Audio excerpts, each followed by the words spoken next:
Welcome on this Railway Vibhagiya Pariksha channel created by Rajeshwar Pandey.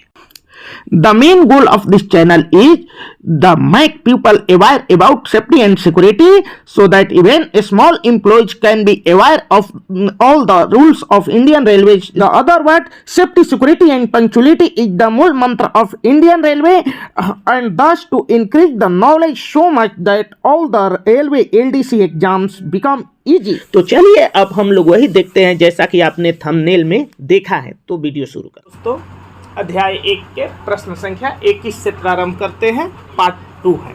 तो चलिए देखते हैं क्वेश्चन नंबर 21 को। दो ब्लॉक स्टेशन के बीच परिचालित लाइन के वह खंड जिस पर ब्लॉक सेक्शन की दूसरी ओर के ब्लॉक स्टेशन से लाइन क्लियर मिले बिना कोई परिचालित गाड़ी प्रवेश नहीं कर सकती है, वह क्या कहलाता है?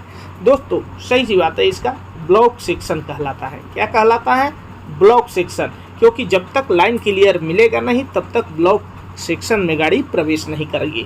तो चलिए देखते हैं क्वेश्चन नंबर 22 नंबर प्रश्न है, किसी मार्ग पर लागू वह प्रणाली, किसी सेक्शन में लागू वह प्रणाली जिसमें गाड़ियों के संचालन किसी दूरवर्ती निर्दिष्ट स्थान से निर्धारित स्थावर सिग्नलों द्वारा शासित होता है, वह क्या कहलाता है?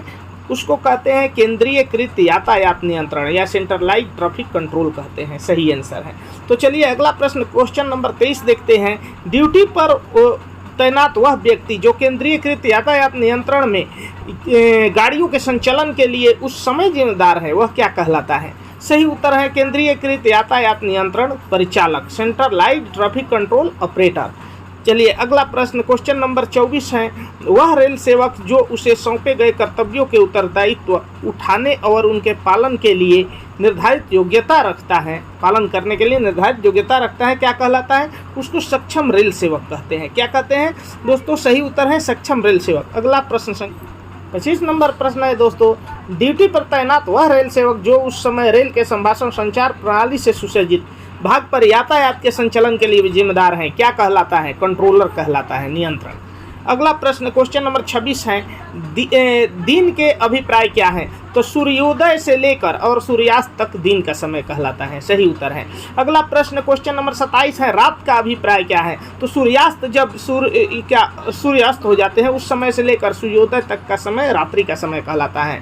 अगला प्रश्न 28 नंबर, डबल लाइन पर वह दिशा जिस दिशा में सिग्नल लगे होते हैं क्या कहलाता है? वो यातायात की दिशा कहलाता है। सही उत्तर है। अगला प्रश्न क्वेश्चन नंबर 39 है। जिस लाइन पर तत्सम निर्धारित दिशा जिस दिशा में संचालन पद्धति के अधीन गाड़ियों की चलने की अनुमति है, वह क्या कहलाता है? वह यातायात की दिशा कहलाती है। क्या कहलाती है दोस्तों? यातायात की दिशा। अगला प्रश्न संख्या 30, यदि कांटों के प्रचलन से इनकी ओर आती हुई गाड़ी अपने लाइन से सीधे दूसरी लाइन पर भेजी जा सकती है तो वैसे कांटा क्या कहलाता है? समूह कांटा, यानी फेसिंग पॉइंट बोलते हैं। क्या बोलते हैं दोस्तों? Facing point. ध्यान दे दोस्तों, 30 नंबर प्रश्न था कि यदि कांटों के प्रचलन से उनकी ओर आती हुई गाड़ी अपने लाइन से सीधे दूसरी लाइन पर भेजी जा सकती है, वैसे कांटा को क्या कहते हैं? फेसिंग पॉइंट, सन्मुख कांटा कहते हैं। अगला प्रश्न क्वेश्चन नंबर 31 है। उस चिन्ह को क्या कहा जाता है जहां दो लाइनों के एक दूसरे को पार करने या मिलने के कारण बीच में निर्धारित मानक आयाम का उल्लंघन होता है? दोस्तों उसको उल्लंघन चिन्ह यानी फॉलिंग मार्क्स कहते हैं। अगला प्रश्न क्वेश्चन नंबर 32 है। किस व्यवस्था में पैनल या लीवर फ्रेम से प्रचलित सिग्नलों, कांटों और अन्य उपकरणों जो यांत्रिक पासर और विद्युत पासर अथवा दोनों द्वारा परस्पर इस प्रकार बंधा रहता है कि उनका प्रचलन एक समुचित क्रम में होकर संरक्षा सुनिश्चित कर सके, उसे इंटरलॉकिंग कहते हैं। ये इंटरलॉकिंग का डिफिनेशन है अंतरपासन का।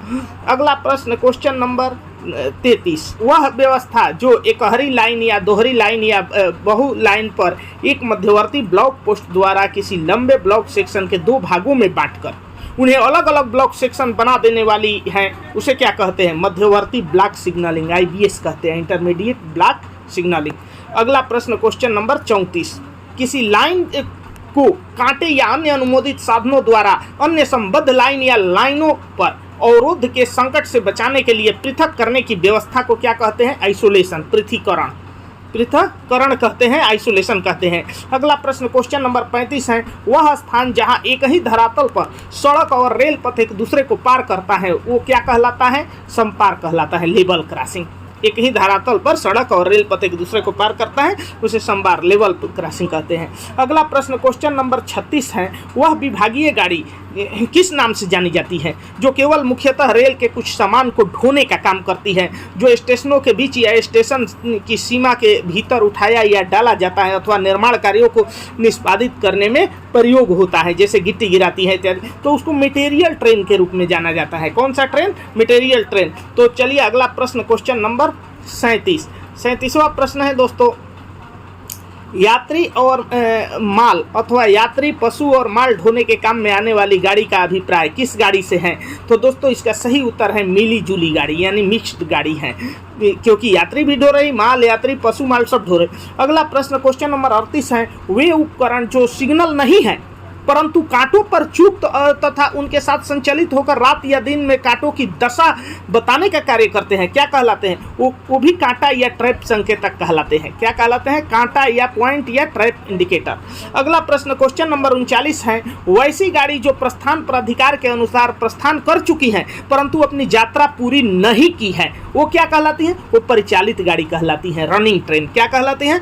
परिचालित गाड़ी या रनिंग ट्रेन। अगला प्रश्न क्वेश्चन नंबर 40 है, एक या अधिक सिग्नलों द्वारा शासित वह लाइन जिसके संयोजक का उपयोग गाड़ी द्वारा स्टेशन में प्रवेश करते समय या स्टेशन से प्रस्थान करते समय, किसी स्टेशन को बिना रुके पार करते समय या स्टेशनों के बीच जाते समय किया जाता है, क्या कहलाता है? दोस्तों परिचालित लाइन या रनिंग लाइन कहलाता है।